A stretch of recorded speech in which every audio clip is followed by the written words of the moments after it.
foreign exchange market. Okay, so let us see some more examples in the forward contracts. So ಅಲ್ಲಿ ಎರಡು ಪ್ರಕಾರ transactions ನೋಡಿದ್ರೆ, ಒಂದು spot transaction, ಇನ್ನೊಂದು forward transaction ಅಂತ ಓದಿದ್ರಲ್ಲಿ.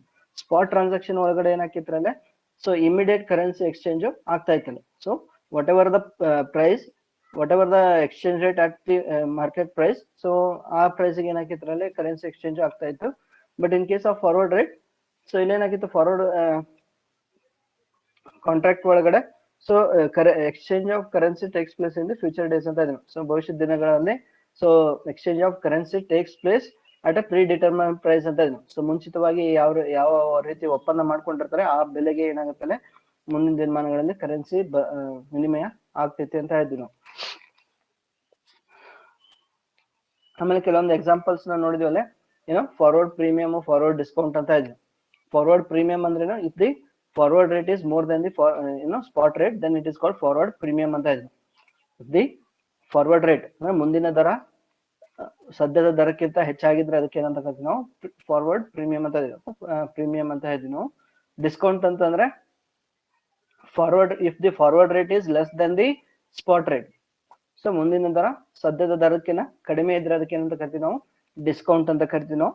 ಸೊ ಫಾರ್ಮುಲಾ ಕೊಟ್ಟಿದ್ರೆ ನಿಮ್ಗೆ ಫಾರ್ವರ್ಡ್ ಪ್ರೀಮಿಯಂ ಮತ್ತು ಫಾರ್ವರ್ಡ್ ಡಿಸ್ಕೌಂಟ್ ನ ಕ್ಯಾಲ್ಕುಲೇಟ್ ಮಾಡೋಕೆ. What was the formula? Forward rate minus spot rate divided by spot rate into 12 divided by N. So ಇಲ್ಲಿ ನೆನಪಿರಲಿ, ಸೊ 12 ಮಂತ್ಸ್ ನ ನೀವು ಮೇಲ್ಗಡೆ ಬರ್ತೀರಿ, ಕೆಳಗಡೆ ಬರೀಬಾರ್ದಲ್ಲೇ. So forward rate minus spot rate divided by spot rate into 12 divided by N means number of months into 100. So that is the formula for calculating the forward premium or discount. So minus ಒಳಗಡೆ amount ಬಂದ್ರೆ so that is forward discount. So positive amount ಬಂದ್ರೆ ಅದು premium ಇದೆ. So ಇದೊಂದು example ನೋಡ್ರಿ ಇಲ್ಲಿ.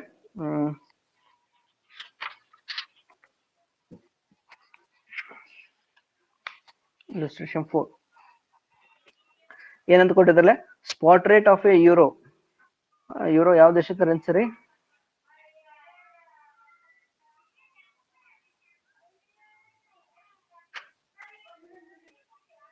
Euro.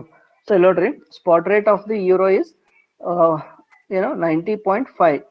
90.5 ಏನಿದ್ರೆ spot rate ಕೊಟ್ಟಿದ್ದಾರೆ. ಸೊ 3 ಮಂತ್ಸ್ ಫಾರ್ವರ್ಡ್ ರೇಟ್, 3 ತಿಂಗಳಾದ ನಂತರ ಅದ್ರ ರೇಟ್ ಏನಾಗುತ್ತೆ ಇದ್ರಲ್ಲೇ 89 ಅಂತ ಕೊಟ್ಟಿದ್ದಾರೆ. So at present exchange rate ಏನಾಗ್ತದೆ, ಸ್ಪಾಟ್ ರೇಟು 90.5 ಇದೆ. ಸೊ 3 ತಿಂಗಳಾದ ನಂತರ ಯೂರೋ ರೇಟ್ ಏನಾಗ್ತಾ ಇದೆ, 89 ಆಗ್ತಾ ಇದೆ ಅಂತಂದ್ರೆ ಸೊ ವ್ಯಾಲ್ಯೂ ಏನಾಗ್ತಾ ಇದೆ, ಅದು ಡಿಕ್ರೀಸ್ ಆಗಿದೆ, ಹೌದಾ? So forward rate is less than the spot rate, so it is A forward discount, ಹೌದಲ್ರಿ? ಸ್ಪಾಟ್ ರೇಟ್ ಎಷ್ಟೈತ್ರಿ? 90.5 ಇದೆ. ಸೊ 3 ತಿಂಗಳಾದ ನಂತರ ಅದ್ರ ರೇಟು ಜಾಸ್ತಿ ಆಗ್ಬೇಕಾಯ್ತು, ಬಟ್ ಸದ್ಯದ ದರಕ್ಕಿಂತ ಕಡಿಮೆ ಆಗ್ತಾ ಇದೆ. ಸೊ 89 ಆಗ್ತಾ ಇದೆ. So that is A decrease in the forward rate, that is A forward discount ಅಂತ ಇದೆ. So if the forward rate is less than the spot rate, then it is a forward discount. If the forward rate is more than the spot rate, then it is forward premium. So put it in the formula. So ಏನಂತ ಹೇಳಿದ್ರೆ formula ಏನೈತ್ರಲ್ಲ, forward rate minus spot rate. Forward rate ಎಷ್ಟೈತ್ರಿ? 89.0. Spot rate is 90.50 divided by spot rate. Spot rate is 90.5 into 12 divided by 3 months later ಅಂದಿದ್ರೆ 12 divided by 3 into 100. So solve it in a calculator. So you will get minus 6.62%. So that is the forward discount. So that is the another example. Note, forward rates are determined by the banker. So important character ಅಥವಾ features ಅಂತ ಅನ್ಬೋದು. So ಏನಂತ ಹೇಳ್ತಾರಲ್ಲ,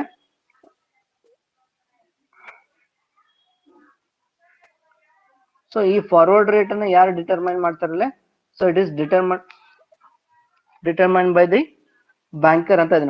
such forward rate premium or discount depends on the demand and supply of the currency ಅಂತ ಹೇಳ್ತೀವಿ ನಾವು. So ಎಷ್ಟೇ ನೆನಪಿಕೋರಿಲ್ಲ, forward rate is determine by the banker. So ಯಾಕಂದ್ರೆ ಡೀಲರ್ ಏನ್ ಮಾಡ್ತಾನೆ, ಇಂಪೋರ್ಟರ್ ಇರ್ಬೋದು, ಎಕ್ಸ್ಪೋರ್ಟರ್ ಇರ್ಬೋದು, ಈ enters an agreement with the banker. So banker ಜೊತೆ ಅವ್ನು ಏನ್ ಮಾಡ್ತಾನೆ, ಅಗ್ರಿಮೆಂಟ್ ಮಾಡ್ಕೊಂಡು ಯಾವ ರೇಟಿಗೆ ಕರೆನ್ಸಿ ಎಕ್ಸ್ಚೇಂಜ್ ಮಾಡ್ಕೋಬೇಕು ಅನ್ನೋದನ್ನ ಡಿಸೈಡ್ ಮಾಡ್ಕೊಂತಾನೆ. ಸೊ ಅದಕ್ಕೋಸ್ಕರ so banker will decide the forward rate and it depends on demand and supply of the currency. So currency ಎಷ್ಟು ಸಪ್ಲೈ ಇರ್ತೈತಿ, ಎಷ್ಟು ಡಿಮಾಂಡ್ ಇರ್ತೈತಿ, ಅದ್ರ ಮೇಲೆ ಫಾರ್ವರ್ಡ್ ರೇಟ್ ನಾವು ಅದಕ್ಕೆ ಬೇಡಿಕೆ ಯಾವ ರೀತಿ ಇರ್ತೈತಿ ಆ ಬೇಸ್ ಮೇಲೆ ಬ್ಯಾಂಕರು ಫಾರ್ವರ್ಡ್ ರೇಟ್ ನ ಫಿಕ್ಸೇಷನ್ ಮಾಡ್ತಾರೆ. So another feature is physical delivery of the currency may take place or contract may be settled for the net difference amount ಅಂತ ಇದೆ. ಸೊ ಇಲ್ಲಿ ಏನಾಗಬಹುದು after 3 month so forward rate ಪ್ರಕಾರ ಅಥವಾ ಏನು contract price ಇರ್ತೈತಿ ಆ ಪ್ರೈಸ್ ಪ್ರಕಾರ ಕರೆನ್ಸಿ ಎಕ್ಸ್ಚೇಂಜ್ ಆಗಬಹುದು ಅಥವಾ so they may settle the deal with the difference amount ಅಂತ ಇದೆ. ಸೊ ಏನ್ ಡಿಫರೆನ್ಸ್ ಆಗಿರ್ತೈತಿ ಸೊ ಆ ಅಮೌಂಟ್ ಗೆ ಅವ್ರು ಏನ್ ಮಾಡ್ಬೋದು ಸೆಟಲ್ಮೆಂಟ್ ಅನ್ನ ಮಾಡ್ಬೋದು. ಅಷ್ಟ ಫೀಚರ್ಸ್ ನೋಡ್ರಿ ಇಲ್ಲಿ ಗೊತ್ತಾಗುತ್ತಲ್ಲ. ನೋಡ್ರಿ physical delivery of the currency may takes place or contract may be settled for the net difference amount ಅಂತ ಇದೆ. ಸೊ ನೆಟ್ ಡಿಫರೆನ್ಸ್ ಅಮೌಂಟ್ ಅಂದ್ರೆ ಯಾವ್ದು ನೋಡೋಣ. ಸೊ ನೆಟ್ ಡಿಫರೆನ್ಸ್ ಅಮೌಂಟ್ ಅಂದ್ರೆ ಸ್ಪಾಟ್ ರೇಟ್ ಮತ್ತೆ ಫಾರ್ವರ್ಡ್ ರೇಟ್ ಅಥವಾ contracted price actual price. So ಅದ್ರ ನಡುವೆ ಇರುವಂತ ಡಿಫರೆನ್ಸ್. ಸೊ ಈ ಎಕ್ಸಾಂಪಲ್ ನೋಡ್ರಿ ಗೊತ್ತಾಗುತ್ತೆ ಏನಂತ ಹೇಳ್ತಾರೆ. An Indian exporter has entered into forward contract. So exporter ಅದನ್ನ ನೆನ್ಪಿಟ್ಕೋರಿ to receive the fund. So one second.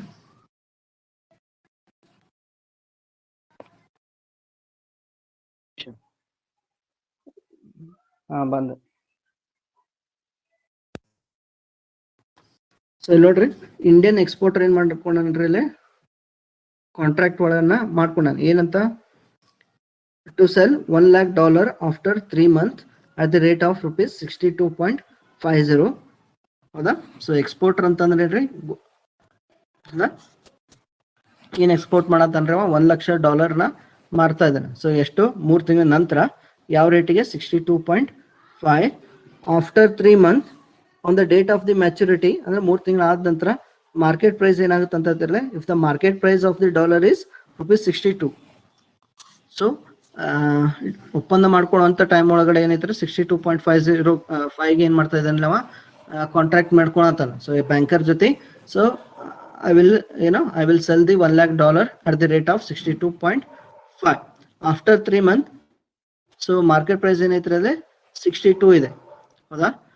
3 ತಿಂಗಳು ಬಿಟ್ಟು ಅವನು ಹಂಗೆ ಮಾರಕ್ ಹೋಗಿದ್ದಂತಂದ್ರೆ ಏನಾಕಿತ್ರ ಅಲ್ಲಿ 62 rupees ದಂಗೆ ಕನ್ವರ್ಟ್ ಮಾಡಿ $1 lakh ನಾವ ಮಾರ್ತಿದ್ದ. But by going through the forward contract. So ಮುಂಚಿತವಾಗಿ ಬ್ಯಾಂಕರ್ ಜೊತೆ ಅಗ್ರಿಮೆಂಟ್ ಮಾಡ್ಕೊಳ್ಳೋದ್ರ ಮೂಲಕ ಅವನೇನ್ ಮಾಡ್ತಾನೆ 62.5 ಗೆ ಅಗ್ರಿಮೆಂಟ್ ಮಾಡ್ಕೊಂಡಂತ ಕೊಟ್ಟಿದ್ರಲ್ಲಿ. So the deal may be executed as follows. So ಏನಂತ ಹೇಳ್ತಾರಲ್ಲ he may sell $1 lakh at ₹62.4 as per the contract and receive the ಎಷ್ಟು 62,50,000. 62.5 into 1 lakh ಅಂತಂದ್ರೆ ಸೊ ಅವ್ನಿಗೆ ಏನಾಗುತ್ತೆ ಅಲ್ಲೇ.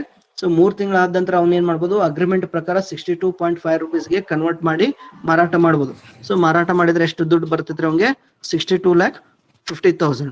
R he may settle the net difference amount without making physical delivery of the dollar. So 1 lakh ಮಾರಿ 62,50,000 ತಗೊಳ್ಳೋ ಬದ್ಲಿ ಅವನೇನ್ ಮಾಡ್ಬೋದ್ರಲ್ಲೇ ಒಂದ್ ವೇಳೆ ಸ್ಪಾಟ್ ರೇಟ್ ಎಷ್ಟೈತ್ರಿ ಅವಾಗ 3 ತಿಂಗಳ ಆದ ನಂತರ 62 ಇದೆ. 1 lakh into 62 ಅಂತಂದ್ರೆ ಸೊ ಅಮೌಂಟ್ ಎಷ್ಟಾಗುತ್ತೆ ಅಲ್ಲೇ 60 lakh ಆಗುತ್ತೆ. ಹೌದಾ. 60 lakh. ಸೊ ಇರ್ತಿ ನೋಡ್ಕೊರೋಣ 60 lakh ಆಗುತ್ತೆ ಅಂತ ಇಟ್ಕೊರಿ. ಸೊ ಕಾಂಟ್ರಾಕ್ಟ್ ಪ್ರಕಾರ ಮಾರಾಟ ಮಾಡಿದ್ರೆ ಅವನಿಗೆ ಎಷ್ಟು ಸಿಗ್ತಾರೆ ಅಲ್ಲೇ 62,50,000 ಸಿಕ್ತು. ಒಂದ್ ವೇಳೆ ಫಾರ್ವರ್ಡ್ ಕಾಂಟ್ರಾಕ್ಟ್ ಮಾಡ್ಕೊಂಡಿದ್ದಿಲ್ಲ ಅಂತಂದ್ರೆ 3 ತಿಂಗಳಾದ ನಂತರ 62 into 1 lakh ಅಂತಂದ್ರೆ so he will be able to get only 60 lakh. ಹೌದಾ. ಸೊ 60 ಲಕ್ಷ ಸಿಗೋದ್ರ ಬದ್ಲಿ ಅವ್ನಿಗೆ ಸಿಗ್ತಲ್ಲ ಫಾರ್ವರ್ಡ್ ಕಾಂಟ್ರಾಕ್ಟ್ ಮಾಡ್ಕೊಂಡಿರೋದ್ರಿಂದ he will be able to get 50,000 extra. 62,50,000 ಸಿಕ್ಕಿದೆ ಅಂತಂದ್ರೆ ಸೊ ಅವ್ನಿಗೆ ಏನಾಗುತ್ತೆ 50,000 ರೂಪಾಯಿ ಜಾಸ್ತಿ ಲಾಭ ಆಗುತ್ತೆ.